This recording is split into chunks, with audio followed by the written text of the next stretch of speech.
Welcome to this episode. Today we have a very special guest with us. His name is William A. Adams.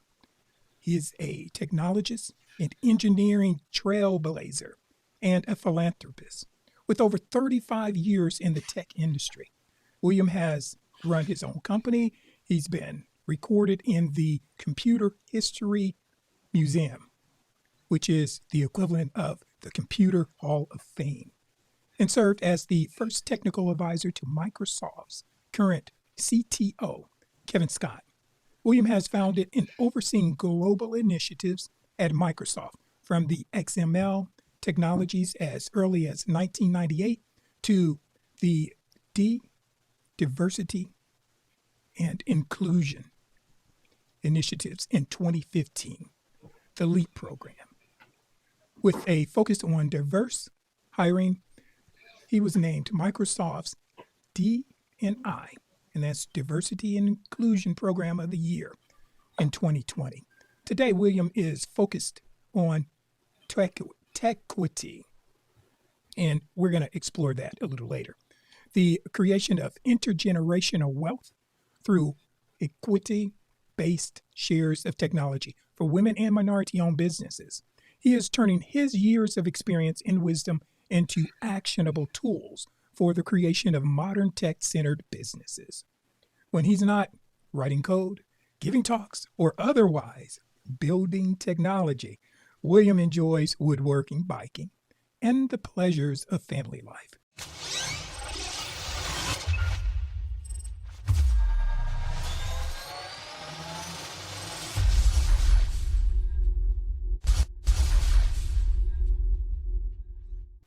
Let's welcome William to our show. Hey, Thank you, hey. William. Thank you. Thank you for that intro. Now, I read all of that, so we know your titles. Now, Mm. we always like to ask our guest to tell us about yourself. About me, I've been in tech my whole life. I mean, literally. I got my first computer when I was 12 years old. And that was way back in the day, back in the 70s, 1970s. And that was the birth of the personal computers. That's actually before the Apple computers came out, just by a couple of years. Um, Around the same time. So I grew up in tech. I was self-taught programming. I went to UC Berkeley eventually and learned a bunch of stuff there. And my brother and I started a company in 1984 called Atomation to do software. And this is the heyday of software in Silicon Valley. The birth of, like I said, Apple was roaring by then. Some companies that are still around, like Adobe, were created and fermenting at that time. So I just said technology, technology, technology, starved our way through, made a little bit of money, made some famous sales, hooked up with Steve Jobs for a while to sell his next computers. And then eventually in 1998, I went off to Microsoft. And I was there for quite some time. I just retired from Microsoft last year, actually, about a year ago. But this is things I've done, and at Microsoft I did all sorts of things technology related. But the crown, and you kind of read it in 2015. I started this program called Leap because it was just a revelation. It's like, well, here I am, black guy in tech. It's time to give back, not just to make money, but to give back to my community. And I would clearly say up until that point, I wasn't really thinking about my responsibility to my community, my home tribe, if you will. So I created this program because we were, like every other tech company, saying, oh, we can't hire women and minorities. Where are they? There's not enough of them. It's like, no, there's plenty of us. You're just not looking in the right places. You're not thinking in the right way. So that's what I did. So since that time, I've been much more focused on, I know that having an equity share of technology is what creates wealth. So that's what I've been focused on doing. And since I've left Microsoft, that's my focus. So that's me. And is that where the uh, term Techquity would is something that you coined right Yeah, there? yeah. Now you'll find other uses of that term out there in the wild, but my I did this about 3 years ago. Um, I was just thinking, is like, how do I, in a single word, explain to people what I'm talking about? And Techquity is like, well, technology. Okay, fine. We all know what technology is. It's computer stuff mostly, right? Uh-huh. Automation. Equity is a harder one because people don't. Not all people understand what equity is. Equity just means you own a piece of the thing, right? Right. I own stock in Microsoft. Therefore, I have an equity share. As their stock price goes up, my wealth goes up because I own a piece of the company, right? So, Techquity is combining those two things and saying owning a piece of technology from a share perspective, meaning patents, shares in stock, running companies that are tech based, is a good thing because technology is where all the money's at right now, right? If you go look at the Forbes list of top 100 billionaires in the world or whatever it is, the top 6 or 8 are always tech bros, you know, and that tells you something. 100 years ago, it would have been a bunch of industrialists, right? Railroad barons, steel, maybe textiles, bankers, stuff like that. But today, and for the last 10 years, and probably for the next 20 years, it's all tech people. That tells you the rising tide is technology. So if you want to rise with that tide, you need to own pieces of those tech companies so that you can also rise, right? So that's what Techquity is about, is just to inform people. Is like, you need ownership in technology, whether it be just as simple as buying a few shares of Apple stock next time you buy an iPhone, you know, or when you do go to get that job, make sure you get some stock options in whatever company it is you're going for, if it's a tech company.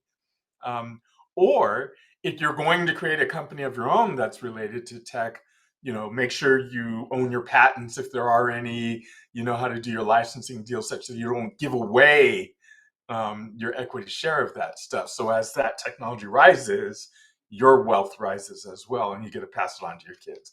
So yeah, that's what Techquity is all about, is to say all that in one word.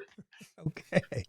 And one thing I would like to go back a little bit, and that is when you were in the 70s, you're tooling away, far as in your garage or in a garage with your brother, Yeah. uh, In my tinkering bedroom. away, or in your bedroom, because sometimes I kind of go back and share a story. My brother, he was a tinkerer. And that was one of the things right there that we enjoyed sci fi movies.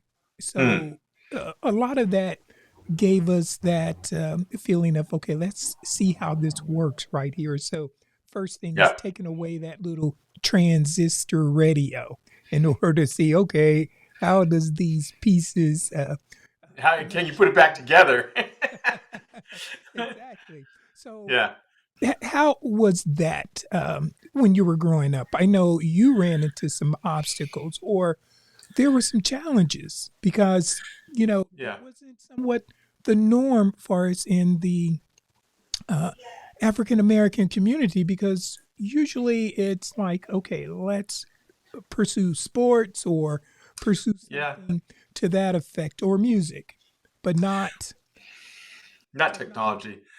Well, it's an interesting one because that was early enough that technology didn't even exist. I mean, when I first knew anything about computers, um, I'm just trying to think. I had a coach at the Boys and Girls Club named Jackie Robinson, and he was at college and he was learning Fortran programming. And he had brought home for me one time a computer printout and a book on programming. And I was 9, 10 years old. Okay, I didn't have a computer at that time, but that was my exposure to computers. My father was a typewriter repairman, so I was used to the tinkering thing, mechanically at least. And then this computer thing. there's not a single child within a 5 mile radius of where I lived who would have known anything about any of that, right? Now I was also into sports. My brother was the big jock, 2.5 years older than me. So I followed in his footsteps. I played football, I played baseball, and later in life I ran track and all that. So I got out, but I was a shy, precocious kid. I was playing baseball, but at home, I'd tell my mom, "Mom, I want for Christmas. I want a physics set. I want a chemistry set. Um, I'm going to build a box camera. You need to go out and buy me some film so I can expose pictures in my pinhole camera." You know, I was 10 years old, right? This is the kind of things Mom, I'm going to jack up your car so I can take the wheels off and put them back on. you know, uh, that's the kind of kid I was. I had an erector set, which was an old school, like, metal bars and things construction set that I used to build stuff out of. I would build forts out of cardboard boxes and just all sorts of fun stuff like that. So that's the kind of kid I was. I was a tinkerer, and I was very shy, and I had a protective brother, so no one would mess with me because my brother would beat him up. Right. So at school, even if they thought I was a little smart ass brainiac kid, sorry for my language, it's like he made it clear, you will not touch my brother. I don't care if you have a problem with him, you think he's smart aleck or anything. You come to me, I'll beat him up. But you will not touch my brother. So I was never touched by anybody, ever, except for my brother. you know. Uh, so then finally, when the computer did come along, it was natural for me to just kind of take to it like a duck to water. It's like, here you go. It was a computer given to me by my uncle. He worked for the Navy doing weapons, something or other. He said, I've got this computer. You can have it. I got this a new thing. So, he gave me a computer. I gave me some books. Here you go. Good luck. And I just took to it. I taught myself and everything. I wrote little game programs and did some hardware tinkering and whatnot. Um, my mom knew I was like that. She just let me do my thing, but I still ran track. I still did baseball. I still played football, right? I had a few friends. I did music. I was in the marching band in high school, and I still did all this other stuff. So it was just like that. We did not live in a big black community. If anything, we lived in a big Mexican community, and we didn't mix to the point where there was any sort of attitude of like, what you doing with those computers? By the time the computer came along, we were in a more upscale neighborhood, and like a friend of mine, he did have a computer by that time, so it was more upscale, so it was more natural that I might be doing something like that. But I was isolated enough that no one would be I wouldn't listen to anyone's attitude, and I didn't care. Right? It's like I was just doing my thing. It's like playing with taking apart TVs and radios and buying transistors, tubes at the store. Mom, I need to go buy this tube to make this radio work. That's just what I did. So people probably kept me at arm's length. It's like, oh, that guy's a wacko. We're not going to play with him. I was like, I don't care. So I just did my thing. I never really experienced at a young age anyone saying, "What are you doing with those computers? You're not going to be," I never experienced any of that. Okay. So, pivotal points in your career, were they when you started going to Berkeley, or when did that Yeah. occur? Yeah, it was certainly at Berkeley. So 1984. So I went off to college in 82, and by 84 my brother and I decided, oh, we're going to start a company. Because why not? That's what everyone was doing, right? Okay. Gonna do a company.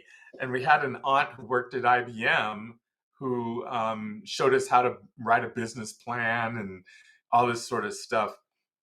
So it was just a natural. I was the manager of the computer store at UC Berkeley for a while. So I was around the birth of the Macintosh computer from Apple. We sold a bunch of them. We actually made a piece of hardware so you could have a joystick on a Mac, and so it was natural. And with all our classmates and with all the just Silicon Valley around us, starting a company is just what you did, right? Now, so we just did. We just say, all right, we're going to start a company. We're going to do some stuff, education for application. We're going to teach people how to use computers. Um, we did have a challenge in the very early days there, where sorry, I have to. My brother is calling me. Let me just tell him I'll call him later. So we did have some challenges in the earliest days where we had a hard time getting a bank account, and I've told this Was story it before because where, of, was it because of your age? so I'll tell you, I don't know. But what they told us was they just tried to discourage us, like, oh, companies fail and blah, blah, blah. It's like, look, I mean, I already had a bank account, a personal bank account like Wells Fargo, whatever. We just wanted to open a business bank account. We didn't want to borrow money. We just wanted to deposit money that we had gotten from sales, right? And this one banker, like, no, no, not going to happen. No. It's like, huh. I wonder. So we complained to the Better Business Bureau and all that sort of stuff. And then we went off to some other bank and they, yeah, no problem. Here you go. Here's your bank account. So, I'd love to say, yeah, it was because we're young, but no, I mean, the other bank had no problem. So something was amiss there, you know? Uh-huh. And usually when things like that, and I've heard, and I've and sometimes I've experienced the things like that. It tends to kind of put fire in the belly Oh, because yeah. then you look and say, "Oh no, I'll show you. now, now I got to show you." So that means I Yeah. got to dig in deeper and I got to work harder, right Yeah. And there. that's probably what it did for us. We were not discouraged in the least. We were perturbed and like, oh no, you don't. You're not going to keep us down. Um, and there's other places where we did explicitly get told we will not deal with people like you, and that was like the VC community at that time. It's like, what do you mean people like us? You mean handsome young black men with curly hair? Or do you mean UC Berkeley people? What are you talking about? So there were certainly Silicon Valley is not a complete meritocracy, but we never let that get us down. We just like, well, we're smart people. We're just going to do what we're going to do. Mhm. So, but that was the beginning. Was college years where we just started a company and then went on from there. So, would you say one of the major assets or soft skills that you and your brother possessed, and that was curiosity and Oh yeah. Oh, I thought you were going to go more. the imagination? I was going to say curiosity and your imagination right there. Curiosity, imagination, fortitude, stubbornness. Veracity. I mean, yeah, there's a number of attributes, but certainly one of the strongest ones I would say is imagination. You had to dream big, right? Because we were out there young. I mean, think of it, we're like 20 something, 22, 21, 22, 23, pretty young. Um, and it wasn't quite the environment that we have today in terms of entrepreneurship. It was much more raw. And at that time, most of the companies were more hardware companies than software companies. But we had a dream. It's like, we're going to make it big. We're going to be on the world stage. We're going to create software that no one's ever seen before, and we had to believe it. And it's like, we're freaking geniuses. Let me show you.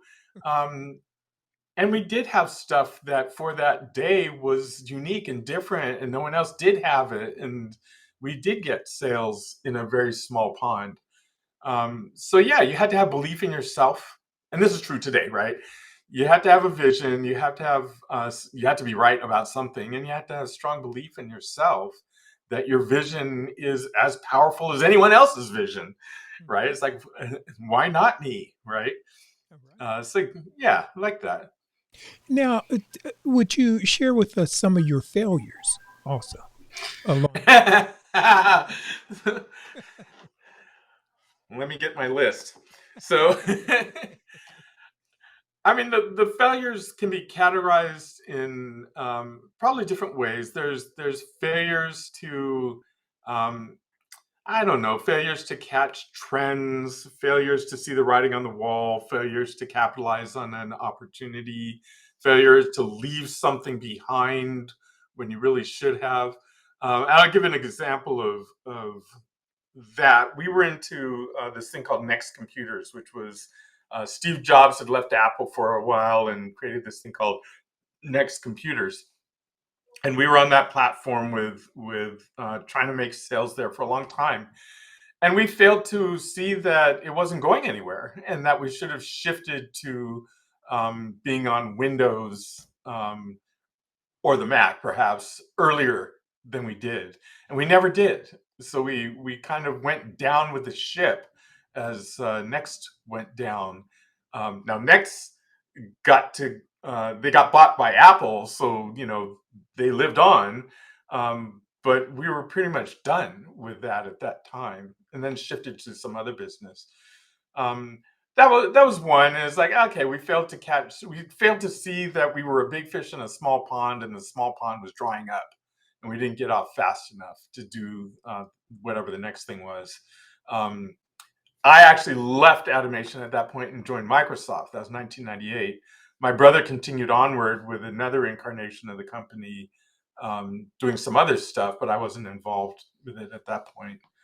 Um, there's plenty of failures of my life at Microsoft itself, and they get enhanced with things like how did you deal with personnel situations or product situations, or how not to um, upset the wrong people, how to climb the ladder or not climb the ladder, how to identify your detractors and avoid them or deal with them better.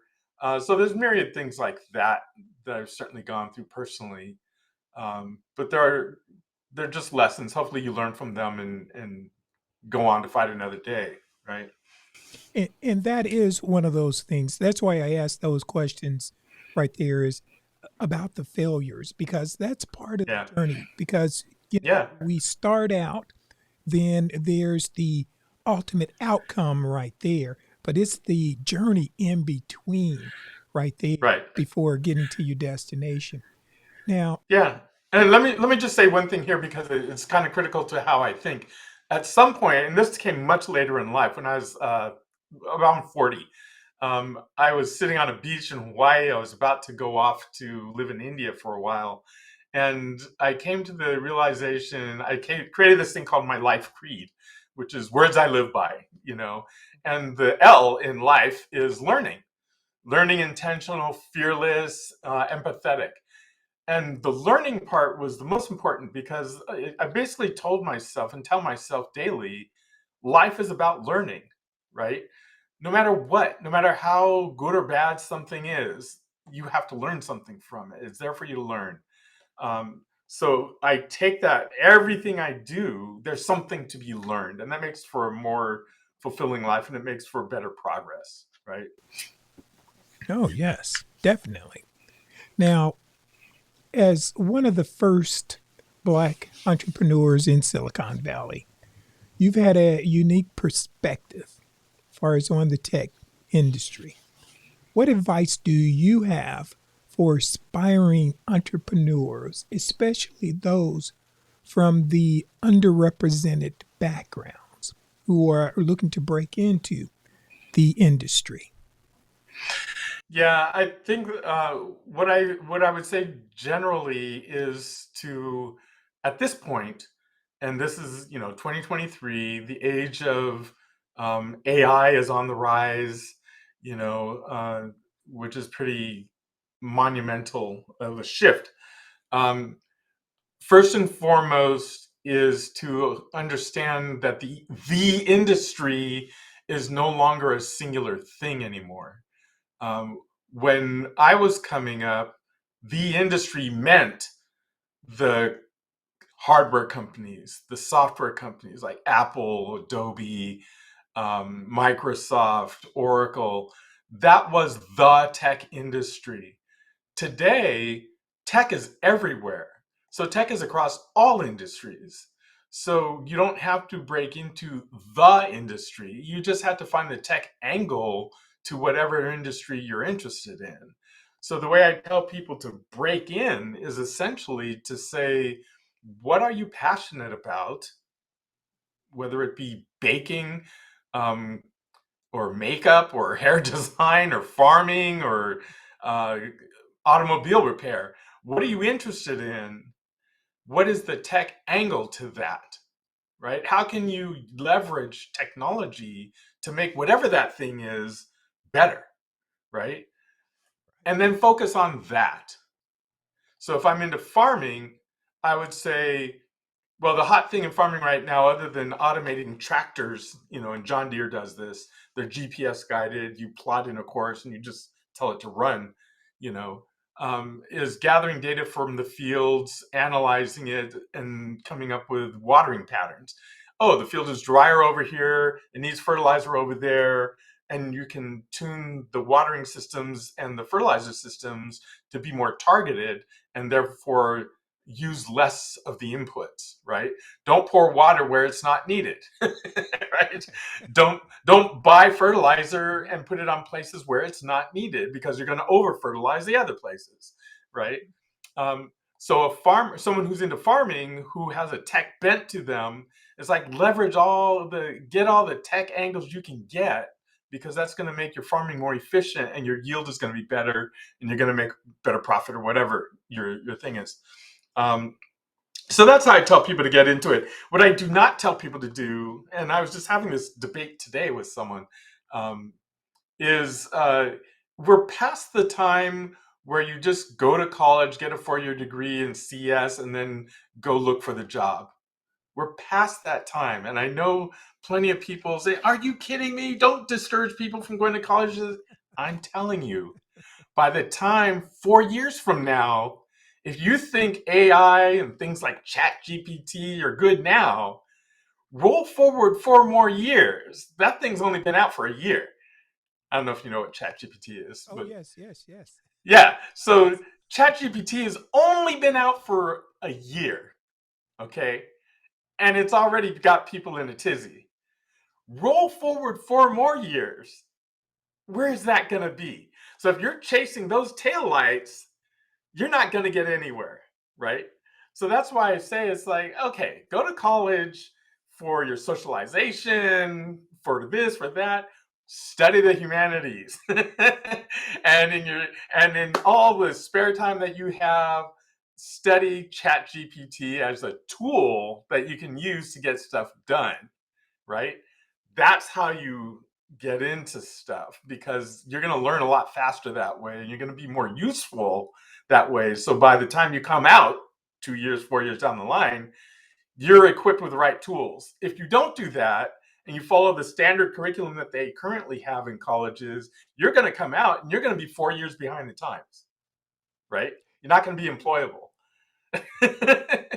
And all the people that did learn that Chat GPT and other things, tools like that, they're light years ahead of you. Yeah. It's literally the difference between you going to school to learn how to do animal husbandry and how to deal with a horse and a buggy, and your neighbor going to learn how to deal with the new horseless carriage. Right? Oh, yes. Right. That's the difference. Hmm. Right? And it seems hyperbolic, like it's like, oh, it's not that dramatic. It's like, yes, it is. It's literally one of those transition points in human evolution. We're right there, right? Right. And that's one of the key things that you had mentioned, and that is it really takes some self reflection, inspection, and that is to look and see what are some of your passions, Yeah, what really strike your curiosity, just like the technology or computers struck your curiosity when you were growing up, and that is something that people need to look at right there. I think, I'm not a trained psychologist or behavioral scientist, but one of the things it seems to happen, and that is with Chat GPT, because it is all over the news. It's almost everywhere you Yeah. turn, and you see the fear in so Yeah. many people's eyes that, hey, this is going to sideline me, put me out of work, Hmm. which, as you alluded to, and that is, it's just another tool right there. It's just a Because, tool. when the car came, it didn't put the farmers out of work. Far as with the horses, they were still being used right there, but Yeah. it just allowed them to carry more stuff in a faster period of time, or Yeah. transport stuff in a faster period of time. So Yeah. that's Yeah, I mean the technology as tool is a challenging one, particularly when we don't understand it, right? uh I mean, we can all say chat GPT, but the number of people who actually understand how it works, including the people who are building it, is really small. Right? I mean, the scientists that are building these things, I know these people because, they're my friends at Microsoft and other places. They're like, we don't know, we're not sure how this certain behavior is coming because some of it's emergent behavior. Throw enough computers at a problem, give it enough data, something magic starts to happen. I mean, some of it we programmed, but most of it we're like, we don't know how it did that. you know? So it can be kind of tricky that way. uh But you can just say it is a tool and it's going to evolve, and we can just learn how to evolve with the tool, and we'll become more powerful and we'll have more time to think more creatively. Um, Now, I will say, and when we were talking about education, I said, go take the humanities. What's critical for this particular tool, more so than any tool we've created in history, is that we need to program in, and this is hard because we don't program it, we need to program in ethics. We need to reduce bias. We need to ensure that it understands and serves humanity, right? This is why my ability to write code is becoming less and less important, and my ability to communicate with this thing and express to it that it needs to be humane is becoming more important, right? So I'd rather you go to school and learn about philosophy, psychology, the various the various humanities, because if we don't, this tool could possibly snuff us out, right? If its only motives are things like a profit motive or this person getting ahead of that person, that does not bode well for humanity, right? Because it'll just leave us behind as an inefficiency. So we have to ensure that the machine cares about us, or when we ask it, what's the best way of feeding 100 people, it's going to come up with the answer, well, kill the other 200, so right? that kind of reminds me of science fiction, like Spock, right there. Yes. I mean, It's we have to be such careful. a We're now at that point where all the stuff we knew as science fiction is today, right? that is So we have to true. be careful, and we have to think about, okay, this thing is capable of a great many things. Let's be careful what we ask for. Mhm. Now, I'm going to transition over to the LEAP program that you Okay. were heading up right there. Could you tell us more about that? Yeah, sure. So Leap came about because there was a challenge of, well, this challenge of how do you hire more women and minorities, right? And particularly in tech, where we classically um, say things like, they don't meet the bar, there's not enough of them, we couldn't find qualified people. It's just this litany of reasons why we can't hire these people. And I just wanted to break the back of that trope. It's like, well, there's plenty of smart people in the world that are women and minorities. We just have to look different. And it's the realization that the way that we get people into tech jobs typically is a large tech company will have interns from college, and that's how you get in, right? It's like you interned with us. We have a couple thousand a year. Um, we make offers based on internships. And if you didn't come through our intern program, then you're an industry hire. Well, the industry hire means that you're just going to hire whoever is already in industry, which invariably is, not women and minorities. So it's a vicious cycle. It's like you didn't come through college and you weren't around for 10 years to be an industry hire. Therefore, you're just never in the pipeline. So Leap essentially said, well, hold on. Uh, what we need to do is produce a program whereby we can go to other industries, find the people where they are, and they so happen to be like coding academies or community colleges or various other avenues other than the top 15 schools in the country. Let's get those people in. Let's give them a chance. Let's give them an internship like environment.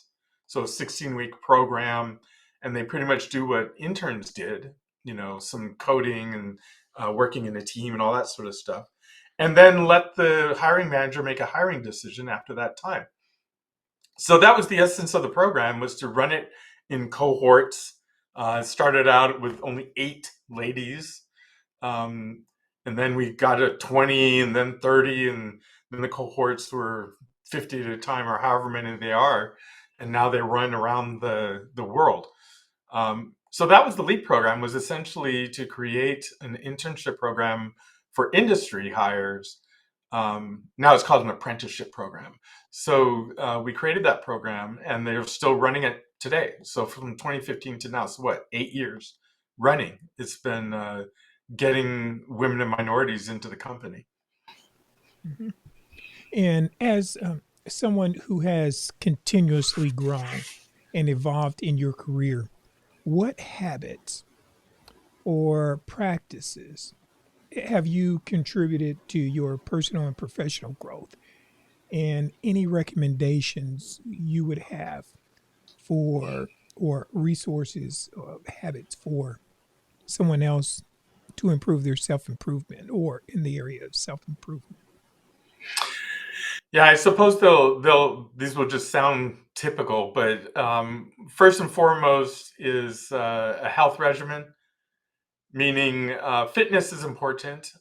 I'm Muslim, so I wake up very early in the morning. I do a prayer. I think spirituality is probably important. You need something to anchor you. It's hard to be out in the world thinking big ideas and not have anything to fall back on. Like, why am I doing any of this? Right? So having a point of view that's rooted in some sort of philosophy or religion or whatever does it for you is useful. Having an exercise program where you're trying to stay healthy, particularly in tech where you're sitting down all day long, it's like you have to exercise, or by the time you're 40, you're suffering heart attacks and strokes and other stuff because you're just not moving, right? So having an exercise program these days, I picked up a mountain bike, so I'm riding bicycle, being challenged by my son, all that sort of stuff. Um, Reserving time for family, if you have that. I mean, there has to be a cutoff point. Now, I don't always do perfect on this one. You have to have a cutoff point where it's like, okay, I'm now present, especially when you're working at home. You have to be able to say, okay, I open the door at 6 o'clock or 5:30 or whenever it is, and once the door is open, I'm now in the family. I'm not at work, right? So making sure that you're keeping your relationships good, and then from a technical standpoint, I code a lot, so I write code, and I've been writing code since I was 12, so it's just a habit for me. Um, but I also read a lot of code, other people's code, because I'm always trying to learn. I think I've counted 10 different coding languages that I've actually used over the years. So over the course of some 40 years, I've learned, used, and perhaps lost 10 languages, 10 different programming languages. Um, I read papers on the latest and greatest stuff, right? Because uh, if if you knew something 4 or 5 years ago, chances are it's no longer the latest and greatest anymore. So you better look up every once in a while, you know. And then on top of all of it is I have a personal mission, right? It's like Techquity, for example, whereas I've written down words that I want to live by and a mission that I want to live by, and I check in with myself regularly to say, am I living that mission? And that goes into even things like what I invest in philanthropically, or where I go. It's like, is this related to my personal mission or not? And if it's not, I don't need it. So that's what I do. All of it seems like a lot, but it's not. It's just regular habits, right? Okay. And if that leads me, that kind of goes into something else, and that's collaboration. Because you had mentioned that you sometimes read other uh, coders' work Yeah. in order to, or their papers in order to stay up to date, as far as with the current trends. Because that's something you learned when you were working with Next is, hey, looking for those trends right there and knowing when to pivot. Yeah. What would you say it importance for developing collaborative partnerships for an entrepreneur out there? What advice would you or suggestions you would give? Probably the strongest one is about knowing yourself and knowing your limitations, so that you know how to find someone that complements you, right? And I don't mean, hey, you have a nice shirt that you're wearing, but I mean has the skills that you don't, right? So I know that I do not prefer to do things like accounting, okay, scheduling meetings, all these other sorts of things. So I personally have a virtual assistant, and when I partner with somebody, I'm partnered with somebody else. We're going to produce some content, and she's excellent as a project manager, whereas I'm excellent as the technical advisor, if you will. So I know that I don't like doing the project management stuff. I can do it, but I'm not as great at that as I am at the programming. So I think it takes understanding, and you have to be honest with yourself, right? It's like you have to understand, what are you actually really good at? What do you enjoy doing? And knowing the bigger picture is like, well, for any successful venture, you need these 5 qualities. So identify the ones that you're not great at and find people that are great at those things, right? Yeah, and then the other part of it is come to it's worth the effort to come to a shared mission up front with whoever that partners are. It's like when you go to someone and say, "Here's my vision. This is what I want to work on." So you know up front where you're trying to go. If you don't do that, you just say, "Hey, you want to work together?"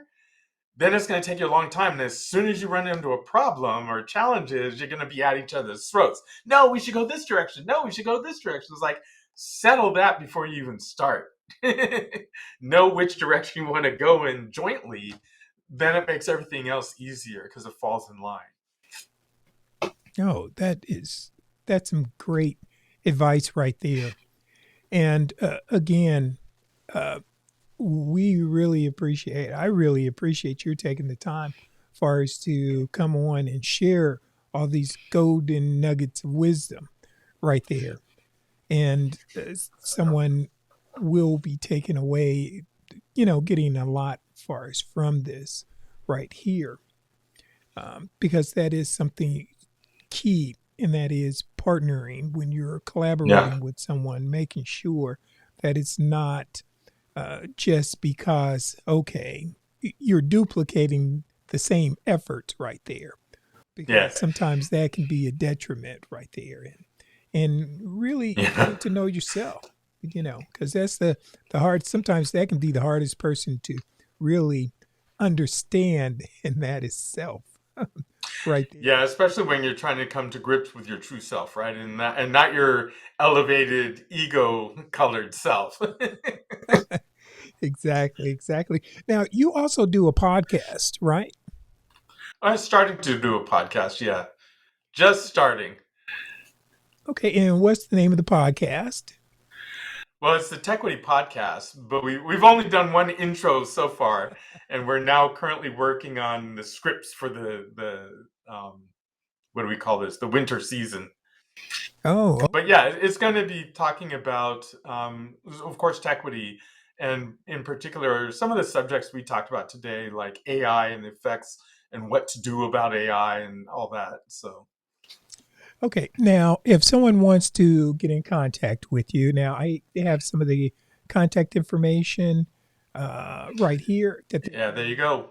find you on your William-Adams.com. And then you get to all my other stuff from there. Okay. And I put X there because Twitter is now X. Oh, yeah. Good old Twitter. Okay.